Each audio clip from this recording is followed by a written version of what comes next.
Hey everybody, I'm Mama Baird and welcome back to my channel.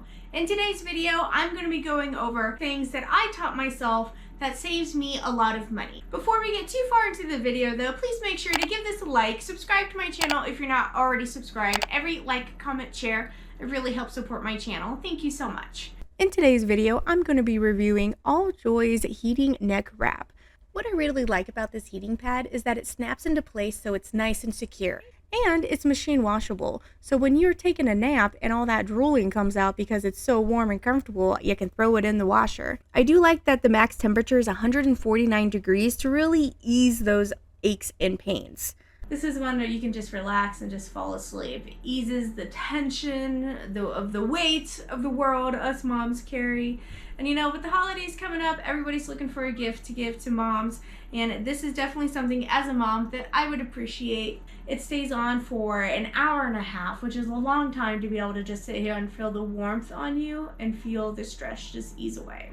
One thing about husband is that he gets a lot of migraines, and it tends to happen right here in the bottom of the skull, the beginning of the neck, like the muscle there. He constantly has our heating pad rolled up and knotted on a ball, wedged under his head, trying to get rid of this migraine. So when I saw this product, I really thought of him and how this could help him relieve some stress without being uncomfortable about it. He has worn this a couple of times, once while he had a migraine. While he said the migraine didn't go away, it did help release the muscle and lighten it up a bit so it was able to ease the migraine. But I gotta tell you, one thing that I'm really enjoying about this is being able to sit outside when it's a little chilly out. We just recently got snow here in Montana, so there's nothing better than sitting out on a porch with a warm cup of coffee, a nice warm heating pad, or they have heated blankets as well. Be able to stay warm but enjoy the winter at the same time. So if you're looking for a gift to give someone in your life, please consider giving All Joy a look over. I will have them linked below. Use my code mamabairdspantry for 20% off. Alright guys, let's get into the things that I have taught myself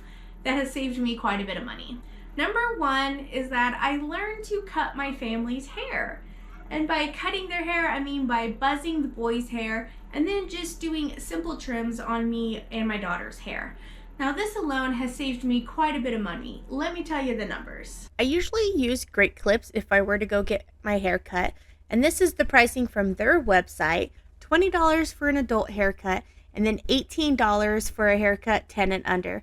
That means for my family of 5, it would cost us $94 to get our hair cut. We just simply can't afford that, and it's easier for me to cut that out of our budget by investing in this wall cutter set that comes with buzzers, scissors, oils to keep it maintained, and that is worth the investment to then teach myself how to buzz my husband's hair. Then you got to do the children's hair on top of that. The boys are pretty easy. You just buzz their hair. They like to look like their dada, so that works just fine.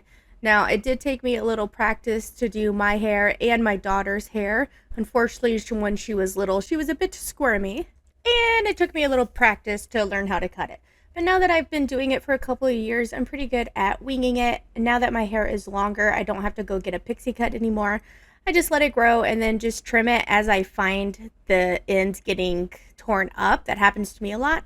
So I just eyeball it, trim it, and honestly, I think that it looks good. So by investing into a piece of equipment that's going to save my family so much money and learning how to cut hair, and to me that is worth the savings. Skill number 2 that I have learned is cooking. I went to pastry school when I was 18, fresh out of high school. I was in an 18-month program, and from there I've just been in the food industry working. Being a line cook, being a baker, being a cake decorator, being a donut fryer. There is a lot of different things that I have done throughout my career that has taught me how to cook.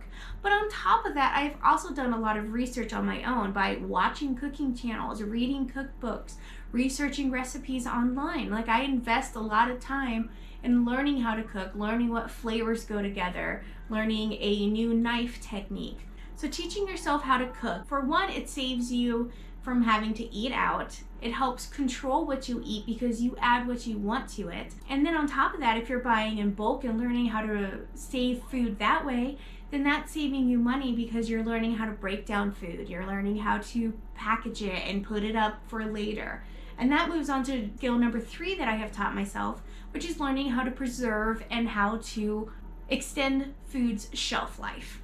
that is a skill that will save you lots and lots of money, because that's when you seize opportunities like buying vegetables in bulk at the farmer's market. Or for example, I get a lot of my produce from the food bank, and food that normally would have gotten thrown away gets donated to the food bank, and when they have abundance of it, they let any of the shoppers be able to take it home. So that's when I seize that opportunity, and I take home cases of bananas or peppers or squash and learn how to preserve it, learning how to pressure can, learning how to water bath, learning how to dehydrate. Those are all skills that you can teach yourselves through YouTube. I'll have some links below of channels that I started watching to kind of teach myself how to can, because that's where I learned. I taught myself on YouTube. I bought and I read canning books, used that I could find from bookstores or from garage sales, and I started teaching myself about it even though I wasn't ready to start. I was ready to start learning, and I think that's the key step to this, is start learning about it, and that gets you more motivated and invested in it to start teaching yourself how to do it.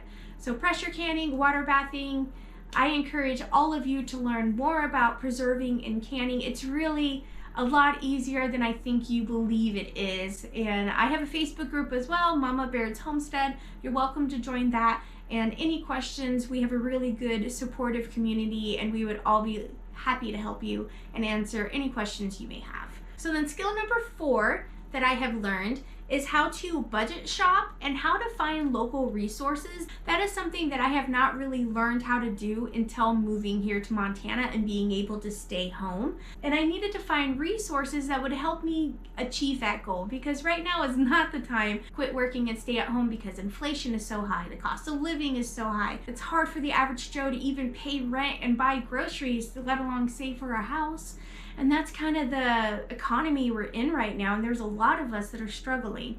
And for me to be able to step back from working a 9-to-5 job and be able to find work from home, I had to be able to get local resources. Now, we don't qualify for food stamps or any kind of government assistance, so that means that I had to start going to the local food bank. And thank goodness our food bank doesn't require income limits, because we may not qualify. So we're able to shop once a week, and just going once a week helps my family so much, because sometimes they have an abundance and they give you as much as you can, and if you know how to preserve that food and put it on your shelf, then that saves me money not only that week from going, but future months to come, because I got to can up a whole case of carrots that they had a bunch of that nobody else was wanting to take. They're like, please take it. So I did, and I preserved it. That's a resource that saves me money through food. So finding local resources where they give a free school outfit away to kids under a certain age. You just have to fill out a form and show up, and you get to pick out a free outfit. And it's absolutely amazing. And I make sure that I try and utilize those resources, because they're out there for people to use them. I can be able to stay home and raise our kids. It's our goal, and I'm achieving that by budget shopping and shopping clearance items and shopping at used stores. I like to find stuff on Facebook Marketplace. I find a lot of free stuff on Facebook Marketplace, or people leaving it on the side of the road. But if you know where to look and how to find stuff, you can get a lot of free stuff. That's how I'm able to save money. And I do count that as a skill, because that comes with practice and learning your area and knowing where to look, pretty much. Well, those are the skills that I have learned to save me money. I hope that helps you guys. If you have any comments on what you do to help save your money, or a skill that you have learned, please leave it down in the comment section below. Everybody's here to help learn from each other, and I appreciate you guys so much for sharing your knowledge with me. And don't forget to check out AllJoy and use the code MAMAB20 for 20% off. Thank you so much for watching, guys. I'll catch you next time on Mama Beards.